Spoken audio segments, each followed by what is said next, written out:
Als angehender Unternehmer sehen Sie sich verschiedenen Problemen ausgesetzt. Einer der Probleme für klassische Start-ups ist das Finanzierungsthema. Banken haben große Probleme, neue Geschäftsmodelle zu beurteilen, technische Risiken, Marktrisiken zu beurteilen und dementsprechend verfügen sie als Start-up-Unternehmer über ein recht hohes Risikoprofil aus Sicht der Bank. Insofern stellt sich die Frage bei Ihnen nach Alternativen. Eine Alternative, ein neuer Weg, um finanziell das Unternehmen auf solide Beine zu stellen, können öffentliche Fördermittel sein. Öffentliche Fördermittel sind ein Teil der Wirtschaftspolitik und werden in verschiedenen Formen angeboten. Wir unterscheiden in Förderkredite, Zuschüsse, Beteiligungen, Bürgschaften und Garantien. Für Sie als Unternehmer stellt sich nun die Frage, von wem bekomme ich diese Fördermittel?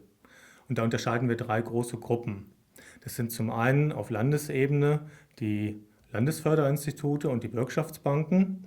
Das sind deutschlandweit die KfW und die Landwirtschaftliche Rentenbank. Und auf EU-Ebene ist das die Europäische Investitionsbank und der Europäische Investitionsfonds. Die Frage, die sich da nun wieder anschließt, ist, welche Vorteile bringen mir denn nun überhaupt diese Fördermittel? Was bringt mir das als Unternehmen? Wie kann ich davon profitieren? Und da unterscheiden wir drei Punkte. Erstens ist das der Punkt Zinsen. Die Verzinsung der Förderdarlehen ist in der Regel deutlich günstiger als die Verzinsung bei den Hausbankdarlehen. Der zweite Punkt betrifft das Thema Risiko.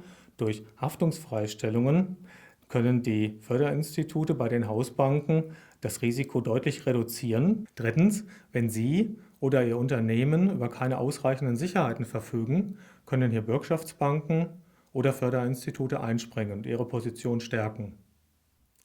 In Deutschland gibt es weit über 2000 Förderprogramme. Und wenn Sie sich darüber informieren möchten, finden Sie im Internet Informationen in Hülle und Fülle dazu. Letztlich interessiert es Sie als Unternehmer aber doch viel mehr, wie läuft denn das in der Praxis ab? Wie komme ich überhaupt an die Fördermittel? Und da kann man sagen, das vollzieht sich im Wesentlichen doch in 6 Schritten. Im ersten Schritt stellen Sie Ihrem Ansprechpartner bei der Bank Ihr Vorhaben vor.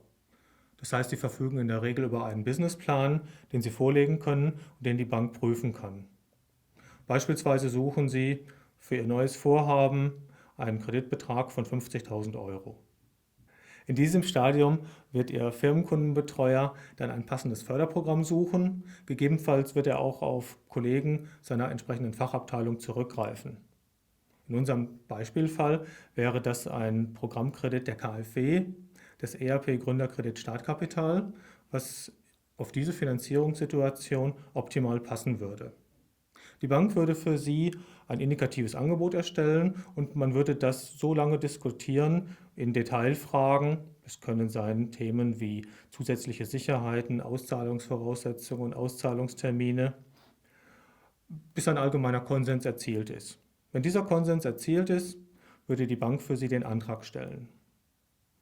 Im 5. Schritt erfolgt dann die Genehmigung der Förderbank und auf der Basis erstellt dann die Bank den Kreditvertrag für Sie und Sie können dann kurzfristig über die finanziellen Mittel verfügen.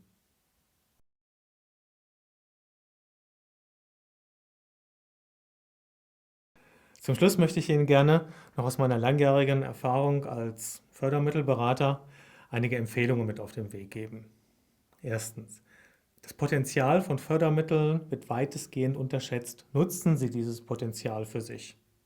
Nutzen Sie das Potenzial, ohne allerdings dabei formale Antragskriterien außer Acht zu lassen. Zweitens. Suchen Sie schon zu Beginn eine Bank und, was noch viel wichtiger ist, einen Ansprechpartner bei dieser Bank für sich und Ihr Vorhaben, der Ihre Sprache spricht, der Sie versteht und wo Sie ein gutes Gefühl haben. Drittens. Das ist vielleicht der wichtigste Punkt. Sammeln Sie Erfahrungen im Umgang mit Fördermitteln. Fördermittel können Sie in jeder Ihrer Unternehmensphasen erfolgreich einsetzen. Am Anfang sind das vielleicht einfache Produkte. Sie können sich in der Komplexität steigern. Zum Schluss werden Sie auch professionell Zuschüsse beantragen können. Und bauen Sie sich dadurch ein Standing bei den jeweiligen Förderinstituten auf. Weil die Förderinstitute haben ein großes Interesse auch an guten Kunden und sie treten dort nicht als Bittsteller auf. Förderinstitute brauchen Sie als Kunden, ansonsten haben Sie keine Daseinsberechtigung.